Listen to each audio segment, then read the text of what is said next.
Coming up on today's edition of the Art Marketing Podcast, it's Ready, Set, Q4, your 70-day art sales bootcamp. And succinctly, it's that time of year, 70 days till Q4, about when I'm recording this, what that means, why it's important, and how to start getting ready now.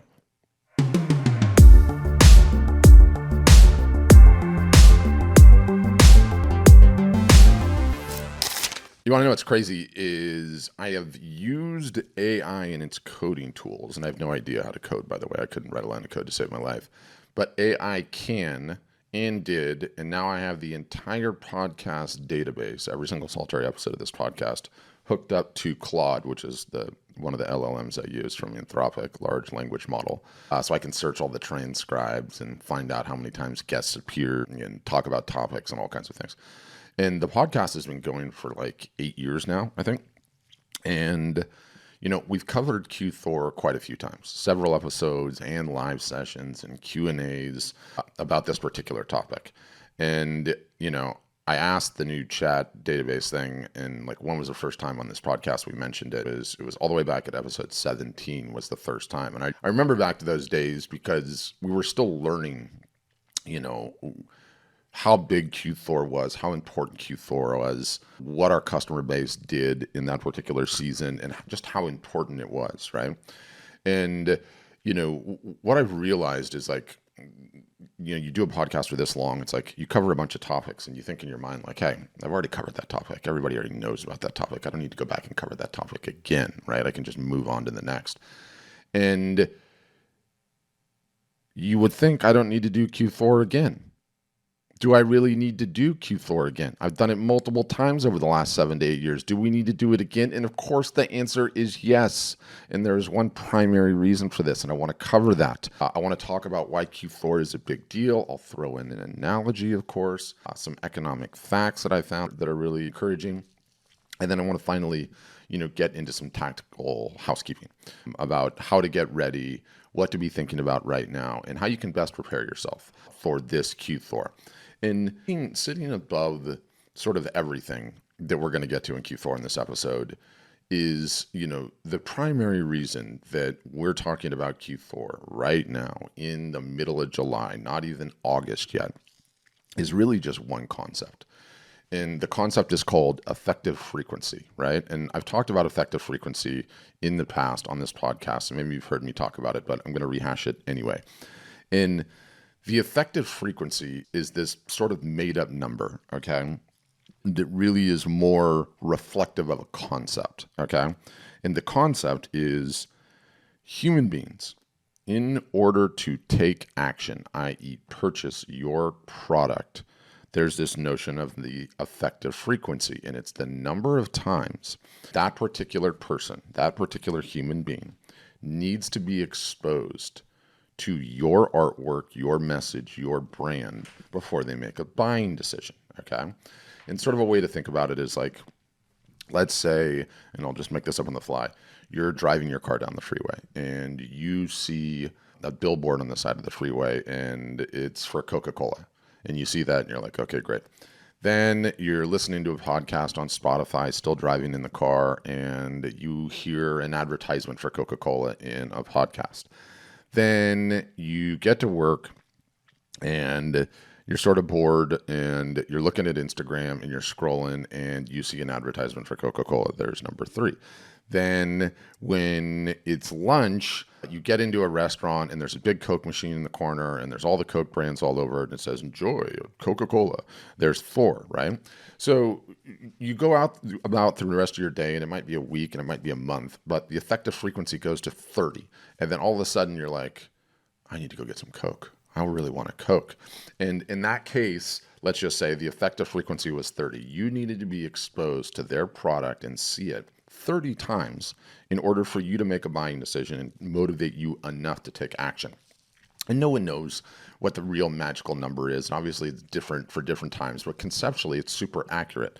The point is, if you are not getting exposure for you, your brand, who you are as an artist, what makes you tick, your art, your photography, if you're not getting multiple exposure sessions, let's just say, for your art, you are not working towards the effective frequency that you're going to need for it to sell. It doesn't, you do not just magically get discovered. They see it and they're like, oh my gosh, this person is so talented. I'm going to purchase their work right now. You need these micro reps and sets, these micro impressions, these exposures, these social media posts, these emails, whatever it is, to turn your effective frequency as high as you possibly can. Why am I bringing this up now? I'm bringing this up now because if you want to have an incredible Q4, you have to start working on it now. This isn't a light switch. It's not like you can just boom, throw the light switch on and you have effective frequency of 30 and everyone's purchasing your work. If you're not letting people know you exist now, if you're not showing them a piece now, if you're not explaining your process in a week, if you're not letting people know you're going to potentially have a sale in 3 weeks, if you're not getting those reps and sets in now, it is going to be significantly difficult for you to have a huge Q4. So it's very important that I get out ahead of this every single solitary year and get everybody motivated, encouraged, inspired to start doing the work now. Okay? To start doing the work now. And, this notion of effective frequency being the primary reason for this, I'm reminded of another one, right? And it's July as I record this, and where I live in Southern California, I'm very blessed to live on a street with a bunch of families that are all really cool, okay? I have young kids. They have young kids. We all love our street. And so this last year, just last weekend actually, was the fifth time that we've all banded together to throw an annual block party. And the party has gotten better every single solitary year. Not only was this year's like the best, the feedback on this was just crazy. Everyone just had an absolute blast. And when I say block party, think bounce house water slides and catered by a taco guy. And there's like a dunk tank where the kids throw balls and, and whoever wants to get up there can go in. They go nuts for that, by the way. There was a cotton candy gal, a DJ, cornhole was set up, a bunch of pop-up awnings and chairs for people to hang out. Some other families cook, and obviously plenty of adult beverages for the adults. And there was probably 100 kids in the street at one particular moment in time. And it was just an absolute blast. And, given that I've been doing this for 5 years in a row, this was year number 5, I'm getting better and better at all of the nonsense that goes into throwing this particular block party. What work needs to be done, which hose to use for the water slides, how to make it sure it doesn't leak and flood your yard, how to make sure everyone has plenty of shade, the right amount of kid snacks to buy because they eat like crazy. And if you don't keep them fed, they get irritable or irascible. How to best keep the adult beverages cold, how to deal with all of the trash, how to deal with the cars, how to keep people moving, spreading things out. The point is, every single solitary year, because so much work goes into this, I'm leveling up my game. I'm leveling up my system. What order to do what things into. How to make sure the giant 2-story bounce house does not fall over with 5 kids on the top of it and give all the parents heart attacks. I had to leave my truck in the middle of the street and tie it, festoon that thing to it. So as I reflected on this year's party, okay, I'm reminded of how similar that party is, the preparation, the hard work that goes into it, what I need to do each day, how I get better every year, as do my neighbors, is an important motivating factor to get everything done on time, get it done ahead of time, and, fix the house, get everything cleaned up. Like, it's really a motivating factor to make that thing better and better every year. And the block party is on the calendar every single solitary year, and so is Q4. So if you're reminded it's coming, if it's on the calendar, you're going to start preparing. You're going to start getting ready for it. It'll motivate you to work on the things that matter. So just like my block party, your Q4 can absolutely be a home run. And we use this motivation in so many ways, right? Like to do a bunch of these things. So, every year ahead of the block party, the group text gets started. We pick the date and everything else. I realize for all of us that are trying to sell as much as we can in Q4, these episodes that come out way ahead of time as the reminder are just really important, right? It starts putting into your mind the things that you need to be doing, how to get ready, what to do in that scenario. I also have some really good economic data, which I think is very interesting. And as we sit here, in what is it, July 23rd, okay, feels like we're starting to come out of, I certainly hope so, what was a prolonged season of economic malaise. Things have not exactly been economically phenomenal, let's just say, the last 2 years. Inflation, though, it feels like it's finally tamed and heading in the right direction. And what's also interesting is we're seeing a stock market at an ATH, an all-time high, which is actually a very, very positive sign. And I did some research on this. And historically speaking, when the stock market, the S&P 500 or the Dow is at an all-time high by mid-year, such as July, where we are now, the following Q4 often shows extremely favorable performance. So historically speaking, when the stock market's at an all-time high in July, about 85% of the time, there's been an extremely good Q4. Growth anywhere from like 4 to 7 to 10%. I'm seeing it's some of these estimates. And so historically speaking, we're in for a good Q4. The only time that is usually thrown out is when it's an election season, and it's not an election season. So I think, the historic data says that we are in for a good Q4. It is going to be significantly better than the last 2 years previous. And we're due. We are due, right? Everybody knows it's been a tough couple of years out there, and I spoke about it on this podcast. So I wanted to record an episode. I wanted to talk about some housekeeping, some things to plant some seeds in your mind about how to think about this season that we're coming into and how to get ready, right? It's time to get your house in order. And so I wanted to come up with a quick reminder list. And, like the group text kicks off my block party motion, I want this to be the group text for Q4, okay? The biggest art selling time of the year. And there's things that we need to be thinking about as the season starts getting close. 70 days sounds like a long time, but we all know we are going to blink. Summer is going to be gone, and Q4 will be upon us. And so I wanted to get this brief housekeeping in. We can cover a lot of this stuff in more depth later on, but if we just start thinking about it now, it's a big deal. Number one, you ever heard work-life balance? All the tech bros and Elon Musk will tell you there's no such thing, right? A lot of other people will say you need work-life balance. Well, for artists, we have something called the time spent creating versus the time spent marketing balance. And we all know the desired balance, right? It's 99% creating and 0% marketing, right? Someone else does it. No. But there is a percentage for you. What time are you spending creating versus what time are you spending marketing? Perhaps you're 95-5 or 90-10 or 70-30 or 60-40, or maybe you're even 50-50, although that's not the case for most of you. In the run-up to Q4, it's important to get in your mind whatever your time spent creating versus time spent marketing balance is, it needs to shift the other direction. This is the one time of year where you need to spend more of that percentage of your time that you're working on your art business on the marketing and sales portion of your business. If you want to succeed, if you want to grow it, you need to mentally get in your mind, okay, I haven't been doing as much marketing all year, and that's okay. I have been focusing on creating some other things, all good. But this is the one time of year where I need to stop that, and I need to let the pendulum swing back to the sales and marketing side of my business. If you just start thinking about that now, start wrapping up those pieces you're working on, finish off that series, know that you are not going to be able to spend as much time creating, and that's okay. This is the one season where it makes sense to do that, okay? So think about your time creating versus your time marketing and the pendulum swinging more towards the marketing side. This is the one time of year where it makes sense to do that. Next one. Now, ideally, you have your art up on a website, and a website that is capable of taking payment and fulfilling orders, okay?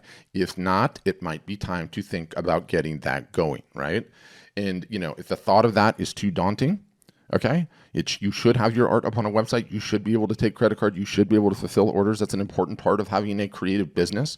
But if the thought of that is too daunting, then you at very least need to think about being able to take payment, and ideally via credit card. If not via credit card, then you better have PayPal and Venmo.